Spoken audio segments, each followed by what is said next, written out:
So this session, this is the last session, followed by a closing ceremony. So this session have two talks. The first one, so Surjeet talks at 30 minutes, 25 plus 5. Yep. So at 20 minutes, that means 5 minutes before you end, I just give you just one ping. Okay. So Surjeet is going to talk about our only dark energy talk in this conference, and Surjeet is from Johns Hopkins. So Surjeet, please take over. All right, thank you very much. So it's a pleasure to talk to you guys. Since too bad we can't do it in person. Hopefully that'll change soon. So I'm going to talk about direct detection of dark energy. And as you know, this field does not exist. So let's look at why it doesn't exist and why it should exist and what can be done. So broadly speaking, right, we know that the universe undergoes accelerated expansion. There's no doubt about that. And we don't really know exactly what causes it. So naively, if you didn't know anything, you might have said, well, there are many kinds of matter that could have caused accelerated expansion. In particular, something like a domain wall network that could have caused accelerated expansion. So one could try to go detect those kinds of things. But we don't really do that. And that is because of the fact that we actually have an observational constraint on the equation of state of dark energy, something that we've actually measured. And we know that the observational constraint on the equation of state of dark energy is that the parameter W, which is the pressure over the density, is known to be less than minus 0.95. And if you look at something like a domain wall network, that number would be more like minus 2/3. Right? So we know that domain wall networks don't actually cause the dark energy today. It's not the dominant part of the dark energy today. And that makes several theorists jump ahead and say that because it is less than minus 0.95, it must therefore be minus 1. Because if it is minus 1, it is a cosmological constant. And if it's a cosmological constant, the only way to measure that is through gravity. And that's what we've already done. So there is no point in trying to detect this in the laboratory. But this reasoning is a little bit silly because, as you know, there are a lot of numbers between minus 1 and minus 0.95. And at the end of the day, whether the dark energy is truly a constant as W equal to minus 1, or whether it's some number in the middle, is really something that we must test observationally rather than just believing in some theory, right? Well, it's always useful to test theory biases observationally because frequently these theory biases are wrong. And this is particularly amusing in the case of the cosmological constant, because back in the day, theorists would say that because the cosmological constant is not infinity, right? It's not very, very big, it must therefore be exactly 0. That was often an argument that was made to why the CC had to be 0, until observations, of course, proved that to be wrong. So many people, unfortunately, have not learned from that yet. And this is particularly important in the sense that a constant cosmological constant, a constant value of dark energy, is something that we really cannot explain in any natural way. You can invoke some kind of anthropics and 10 to the 500 universes, that kind of stuff. But, you know, that's a lot of philosophy. There isn't actually any real way to understand what the value actually is. The value of the cosmological constant can be understood dynamically if the vacuum energy itself is changing. Okay, so I'm not going to go into that, but that's a separate story that I'm happy to talk to anyone who's interested. And in all of those mechanisms, it will in fact be a prediction that the vacuum energy is changing. It won't be a constant. So I would say there are good reasons to go and test this story, whether this is actually a constant or not. And so far, the test of the equation state of dark energy is something that has basically happened through gravitational measurements. And we can ask, can we do better in the lab? Can I get closer and closer to minus 1 or whatever by doing a lab experiment? And this is very much in the spirit of what we do in trying to detect the laboratory properties of dark matter, right? So there's a huge effort, as you undoubtedly are aware of, where we talk about how to detect the dark matter in the lab. And if you think about it, gravitational measurements, for example, if I think about lambda CDM, you know, the measurements you do in the CM, you know, through galaxies and stuff like that, basically show the dark matter is a cold pressureless gas. And if you look at observations of the bullet cluster, for example, you can even bound the dark matter cross sections and things of that sort to something like centimeter square per gram. That's, of course, a very, very large value of cross section that is currently allowed. And just because we know from gravity that sigma over m is less than centimeter square per gram, we don't immediately conclude that the cross section is 0. That would be ridiculous. In fact, today in the laboratory with something like xenon, we can probe cross sections as small as 10 to the minus 49 centimeters squared. And indeed, with dark matter, with AXION experiments, the cross sections are even tinier. So there's a similar plot here as well for dark energy, where we say just because the number is less than minus 0.95 doesn't mean it's minus 1. we should ask, can we use laboratory methods to probe it better and better? And the question therefore becomes, what are the signatures of dark energy? All right, so let's see how we can mock this up. So if W is less than minus 0.95, we know this is not some fluid like a cosmic, domain wall network. It has to be something that allows flexibility in terms of what the equation state can be. And it has to be isotropic and homogeneous. I'm not the first person to say this. Many people have speculated that the dark energy could, for example, just be a scalar field. This is the simplest possible model you can have. It goes with the name quintessence. And it's simply a scalar field that has a slope. And if that is the case, there's an equation of state, which is phi dot square minus 2 over 2 to minus v over phi dot square over 2 plus v. This is simply kinetic energy minus potential energy divided by kinetic energy plus potential energy. And since the kinetic energy, is a free parameter, the equation of state can float between -1 and some other value, right? So when the kinetic energy is exactly 0, the equation of state is -1, which is a statement that the field is at a fixed point, and therefore it's just a cosmological constant. But the moment you have a kinetic energy, the equation of state can be different from -1 in a controllable way. So what can the Lagrangian be for the scalar field? Well, the mass of the scalar field we know has to be less than the Hubble scale. Otherwise, the field would evolve in the course of the expansion of the universe, and it would not be the dark energy. So the mass has to be supremely tiny.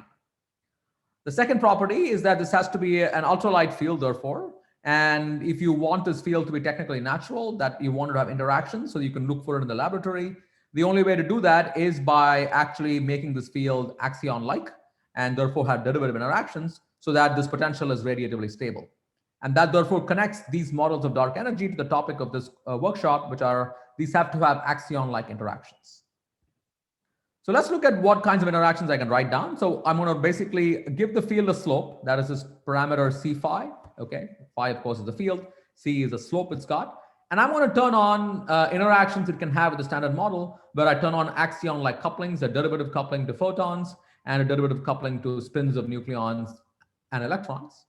And here comes the main thing, right?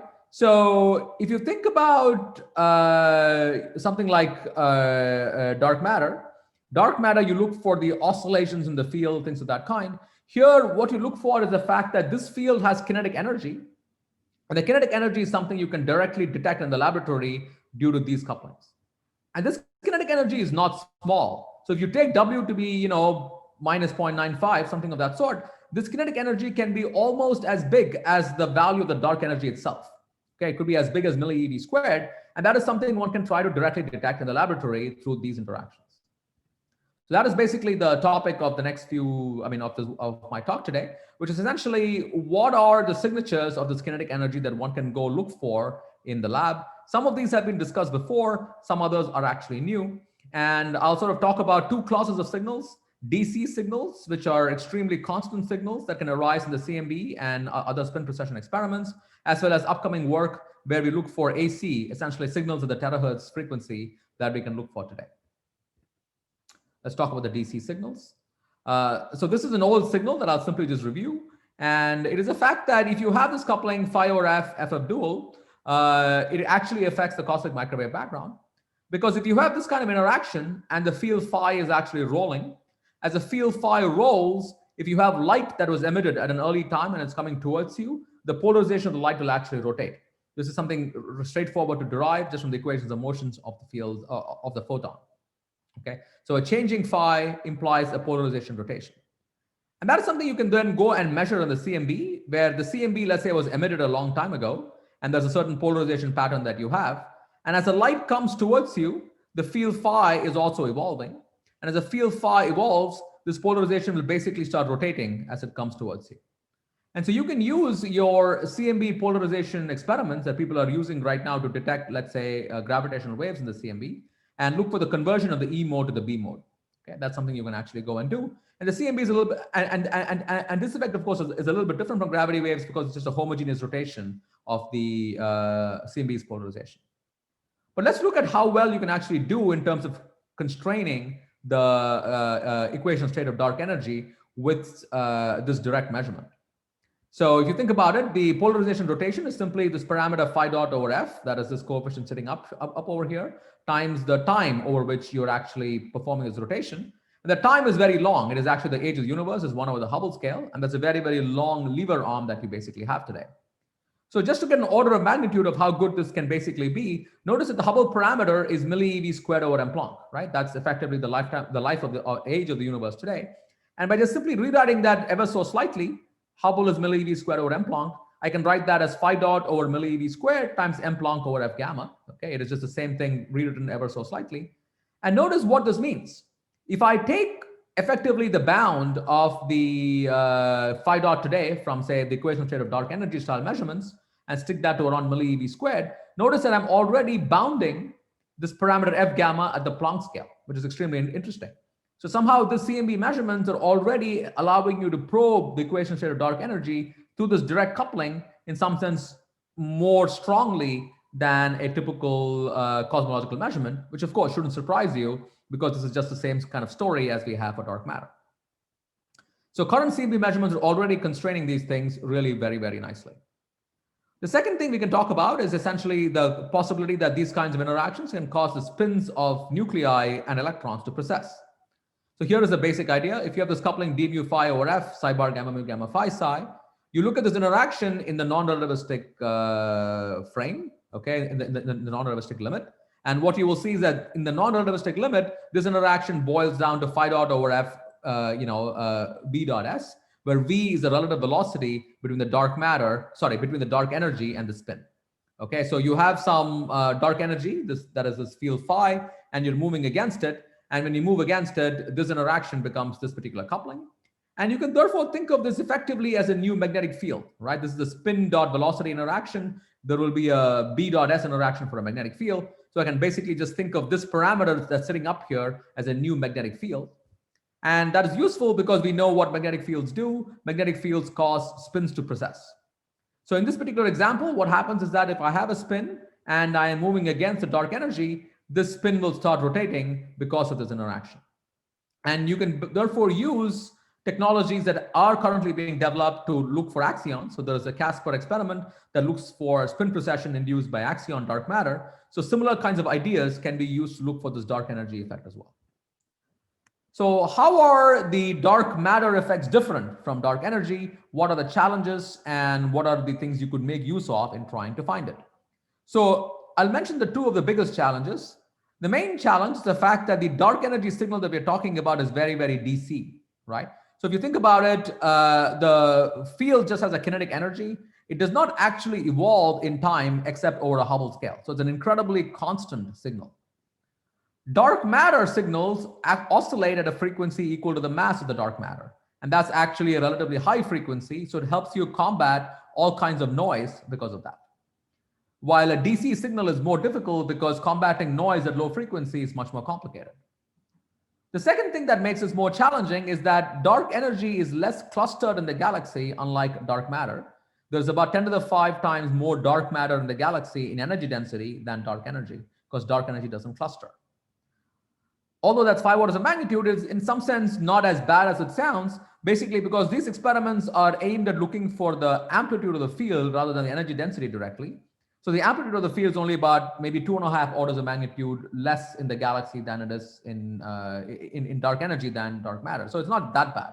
Still, you have to kind of do a harder experiment to go after this. But there isn't a thing that you can leverage to make your thing better, which is an advantage, which is the fact that in axion dark matter experiments, the signal of the axion stops being coherent after 1 million oscillations of the field. Okay, this has to do with the structure of the dark matter in the galaxy itself. And so you have, in some sense, less time to acquire your dark matter signal than you do for dark energy. For dark energy, the signal is effectively coherent over the age of the universe. So you can actually spend a long time integrating to actually see the signal. So there are some challenges in terms of the systematics, but some advantages as well. So there's actually a complicated story of how easy or hard it is to go after this. So let me look at a couple of experimental protocols. The first one is not by me. It's actually due to Pospelov and Romalis, but it's also a very interesting way to do this. So there are many experiments today that are basically looking for Lorentz violation. And what they mean by Lorentz violation is basically the fact that there is some background in the universe and you're trying to measure the interaction between you and that background. So that background could be the cosmic dark matter. That background can be the cosmic dark energy. So here is how these guys solve some of the problems with regard to the long-term, DC noise that could exist over here. So the main noise you worry about in this kind of experiment is a DC magnetic field, right? So I'm looking for a spin precession, and one thing that can cause a spin precession, of course, is just a background magnetic field. And here's what they do. They basically take a vapor gas, a vapor cell, that's got two kinds of nuclei in it, or two species. So it could be like xenon and helium, or it could be xenon and potassium, or xenon and rubidium. And the basic idea is that they put in a magnetic field that they know in the system, where essentially if you have nothing but just a background magnetic field, you know that the xenon and the helium will precess at slightly different frequencies. And you also know that the ratio of magnetic moments of these two guys is a constant of nature, right? And therefore, you can essentially correct for any stray magnetic field by looking at the relative rate of rotation between these two guys. Okay, so by using that fact and the fact that the dark energy or dark matter or whatever will in general couple differently, you can essentially look for an anomalous relative precession between these two species, and that would be indicative of the presence of dark energy or dark matter or whatever, right? So this is a nice way to go and look for a very, very DC signal by making use of the relative precession between these two samples. So that is one way of doing it. We recently proposed another method that we think is very interesting as well, which is to essentially make use of what are called storage ring EDM experiments. So storage ring EDM experiments are the fact that you can basically use a proton storage ring, okay? So this is just like you go to an accelerator and you look at a storage ring that stores protons. And the way the storage ring EDM experiments work is that what they are looking for is the standard electric dipole moment of protons. So the way they work is that you have a proton, the proton is moving around this ring, it's moving relativistically. And obviously the ring requires you to have an electric field to make the proton go around that ring. And what they basically do is that they place the protons in a spin configuration where the spin is, say, perpendicular to the direction of the electric field. And when that happens, if you have an EDM, an electric dipole moment for the protons, that proton ring will, the proton spin will start precessing as the protons go around this ring. And they can measure that really well. So this is something that has been going on for a long time, and a lot of systematics are well understood. They know how to actually make this work. And it is being developed today in Brookhaven, Fermi Lab, as well as in Korea.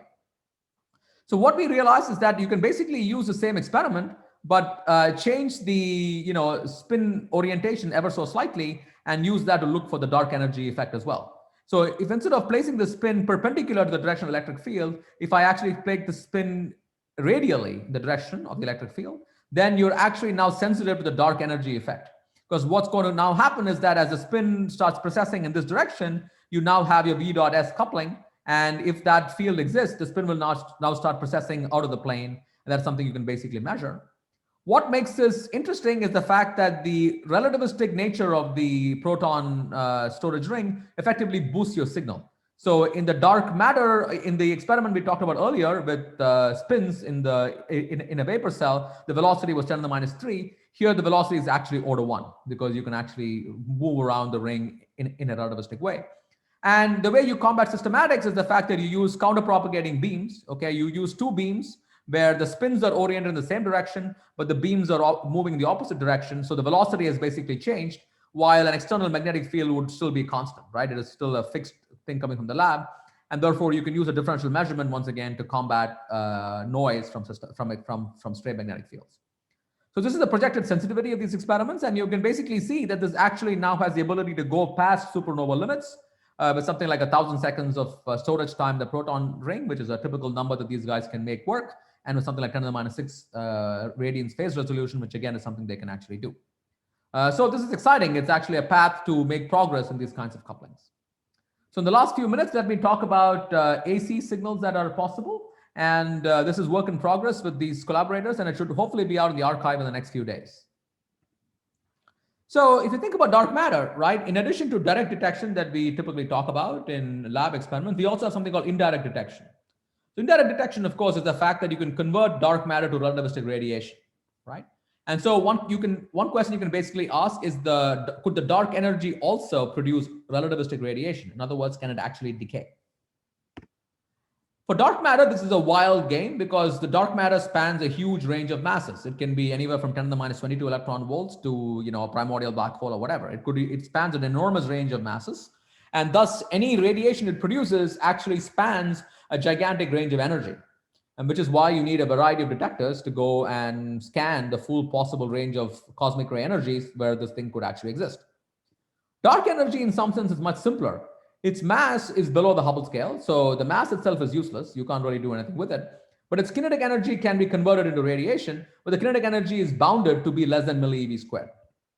So whatever you're trying to do in terms of converting this relativistic this dark energy into relativistic radiation, you know that the maximum energy it could be at is millieV squared, is at millieV, okay, or 10 terahertz or something like that. So you can really have the possibility that the dark energy could be radiating into some relativistic degree of freedom. Those, of course, can only be new dark sector particles or photons and neutrinos, because these are the only low energy degrees of freedom that we know which can be produced in this sort of relativistic way, right? The key interesting fact here is that if you think about it, the energy density that could be in this dark energy radiation can be way bigger than the CMB energy density today. So we know the CMB is about 10 to the minus 4 of the energy density of the universe today, right? And that is due to all these, that's what we basically know. Just 5 minutes more. Pardon? 5 minutes more? Yeah, good. Okay, thank you. So if you think about it, if the dark energy is converting into radiation today, you can actually convert effectively order 1 of the dark energy into radiation today, which means in principle, it's possible for there to be 10 to the 4 times the energy density in radiation today than you have in the CMB, just because the conversion is happening today, right? So that's actually a very interesting fact about this about the story. And if you detect something like this, it'll be very convincing that what you're seeing is dark energy conversion rather than some relic from the CMB. So how do we do this? We want a technically natural way to convert the kinetic energy of dark energy into radiation today. And here's a very simple model. What you need to do, okay, in a simple way, is that you take the dark energy field phi, you couple that to some new non-abelian gauge group, okay? This is some dark sector gauge group. And when this field phi rolls, this is an old story, well worked out by people who have thought about warm inflation, stuff like that. What happens is that if you have this non-abelian gauge theory coupled to this field phi, as the field phi rolls, there are scalar-on interactions in this sector, which basically convert the kinetic energy of phi into, into heating up this non-abelian gauge sector. And self-interaction, the gluons, of course, thermalizes that sector.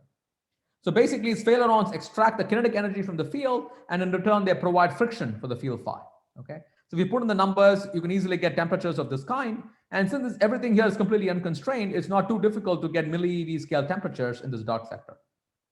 So what I've done basically is that I've converted the kinetic energy of the dark sector into this dark gluon field. And the question is, how do you detect this? Well, you can directly couple that to the standard model through operators of this kind. That's, of course, very hard to probe because these are dimension 7 interactions.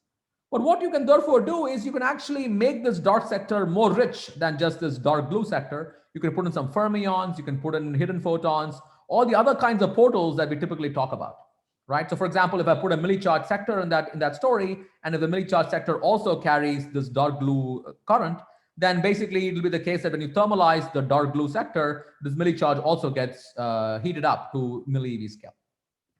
So one particular interaction that's also very interesting is basically the fact that you can populate right-handed neutrinos. So for example, in the dark blue sector, if I turn on an adjoint field, I can have this kind of interaction between the dark blue sector and the adjoint with the right-handed neutrino field. And you can look at these kinds of diagrams, which actually become efficient over the age of the universe to actually convert your dark blue sector into a hot population of right-handed neutrinos. And this is very exciting because if you think about it, the right-handed neutrino can become the real neutrino through a neutrino mass. And these, of course, are extremely suppressed at high energies because the neutrino mass is small compared to the energy of the neutrino typically. But at low energy, this is not suppressed at all. At the millieV scale, the energy of the neutrino is millieV, the mass scale is also millieV, so this is an efficient mixing, at which point your neutrino, the right-handed neutrino, effectively can participate in weak interactions without any kind of suppression. So this actually would give rise to a cosmic neutrino background, except this cosmic neutrino background is at 10 times the temperature of the cosmic neutrino background that we are normally looking for, right? So there are experiments to look for the cosmic neutrino background. That's very, very hard to do. But effectively, this one is 10 times hotter. And what that means experimentally is the fact that you now have a much larger abundance of this dark radiation to go look for. So for example, there are experiments currently being thought of to look for milli-charged particles, but this will again give you 10 times higher in temperature, which is effectively 1,000 times larger in number density and 10 times higher in energy to go after these things. So I'll quickly sort of list these things. Basically making the point that upcoming experiments that are being proposed to look for milli-charged particles as well as hidden photons can actually go and look for these kinds of things. Similarly, if you look for neutrino signals, you can go look at the Ptolemy experiment. It's a very, very hard experiment. It's looking for the usual cosmic neutrino background in tritium.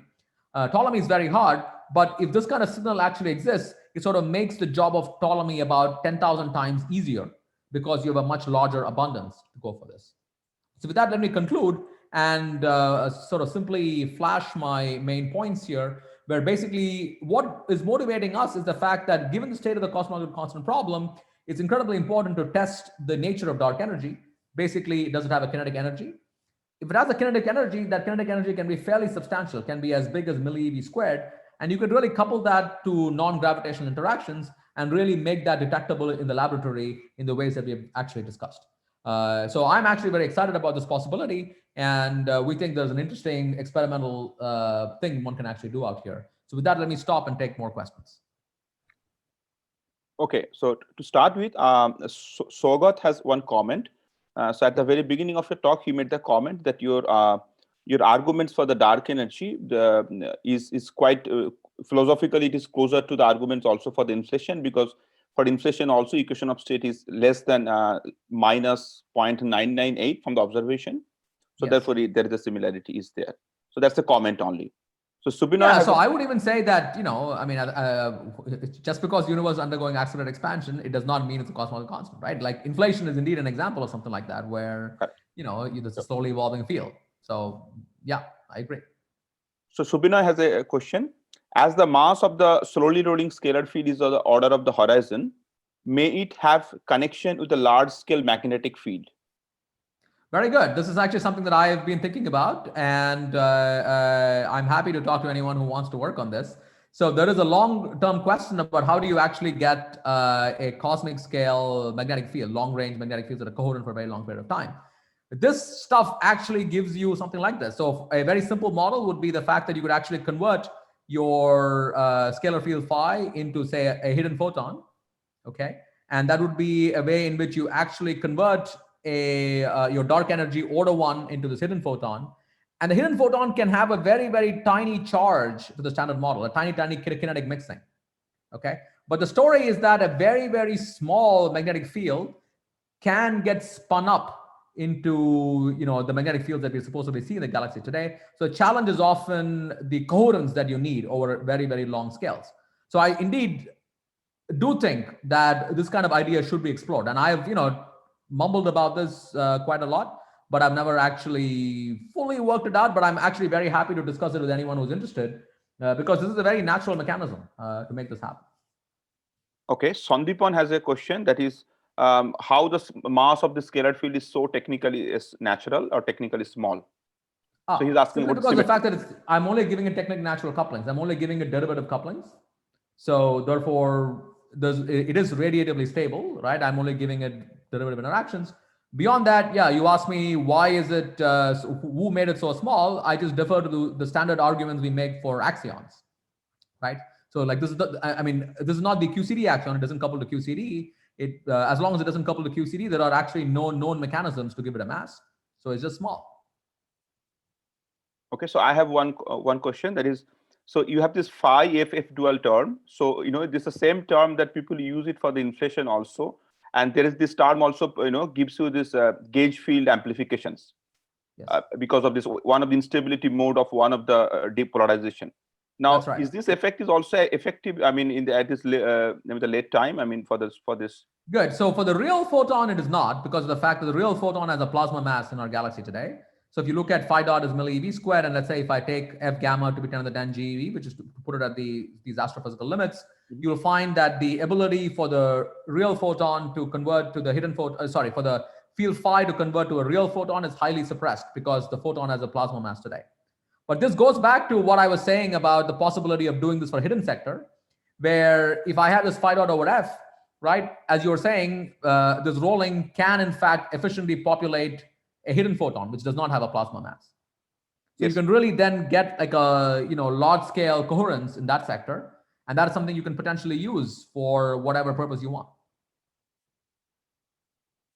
Okay. It would be an efficient source of friction as a way for converting the kinetic energy of phi into this other sector. Absolutely.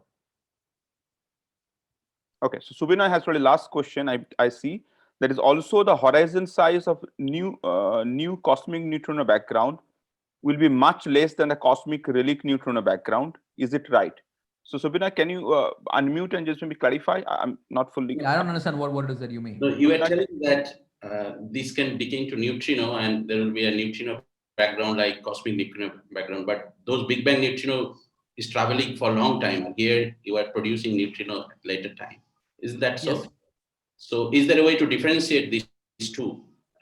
Yeah, in the sense that if this kind of neutrino actually exists, it would be like it'd be 10 times harder. So basically, see the cosmic neutrino background, the one that everybody thinks about is at 1.9 Kelvin. Yeah. Right? Because that's expanded for a long time.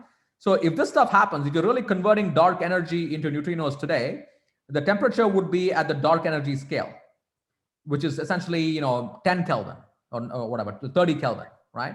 So if you could really go and do this low energy neutrino experiment and find it, you will have absolutely no doubt that what you're seeing is coming from dark energy rather than from the cosmic neutrino background. Absolutely. Yeah. Okay. Thanks. Okay, so I'll close it to the last comment from Sandeepan in response to your the symmetry for the axion thing. So Sandeepan's comment is that in the Lagrangian you have a linear term in the field, and that does not look like a derivative coupling. Yeah, but that's only a tadpole, right? It's not interacting with sort of anything else, so it doesn't actually give rise to any radiative, effects. Because what it does do, you are indeed right, is the fact that like that term breaks the shift symmetry. So as long as that coefficient C is small, whatever correction you are getting will be proportional to C. Okay, it has to be. And essentially, we'll take C small enough to give rise to the correct slope that we need for this whole field to be dark, for this field to actually have the properties of dark energy. And therefore, whatever mass you're getting from that will all work out properly. Okay. So thank you, Surjeet, for this very exciting talk.